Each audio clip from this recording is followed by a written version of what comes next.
La première des choses, c'est de ne pas commencer, à mon sens, hein, c'est comme ça que je le ferai, en fait c'est comme ça que je l'ai fait dans toute ma vie professionnelle, j'ai été exposé à la même chose que vous, c'est-à-dire que quand on est dans les conférences de professeurs, même dans ce que je faisais quand j'étais jeune, puisque j'avais été pendant des années un sportif d'élite très très engagé, dans le corps des gens que vous avez autour de vous, il faut chercher des gens qui sont peut-être pas forcément de votre religion s'il n'y en a pas, parce que moi j'en avais pas, mais des gens qui ont une certaine éthique, une certaine morale, qui ne partagent pas ces choses-là. Donc il faut déjà identifier, y en a-t-il ou y en a-t-il pas, avant de s'isoler, avant de se supposer tout seul ou toute seule.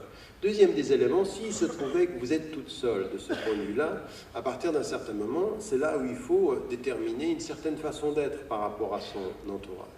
Et dans cette façon d'être par rapport à son entourage, c'est là où la notion de dignité de soi, elle est extrêmement importante.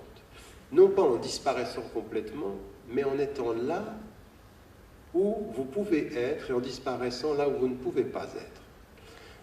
En parlant là où on peut parler et en refusant d'être l'oreille là où votre oreille ne doit pas être là. Et à un moment donné, c'est donner une certaine qualité à votre présence.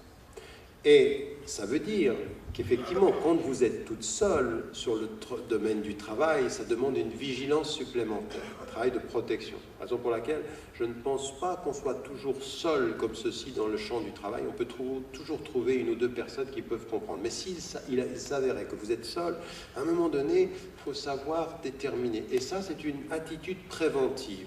Si vous ne la faites pas, vous allez être mangé, vous allez finir comme les gens, c'est-à-dire vous allez parler comme eux, vous allez vous comporter comme eux. C'est préventif, c'est-à-dire c'est un dispositif psychologique qu'on se donne en disant ben, il y a des choses que l'on fait, il y a des choses que l'on ne fait pas.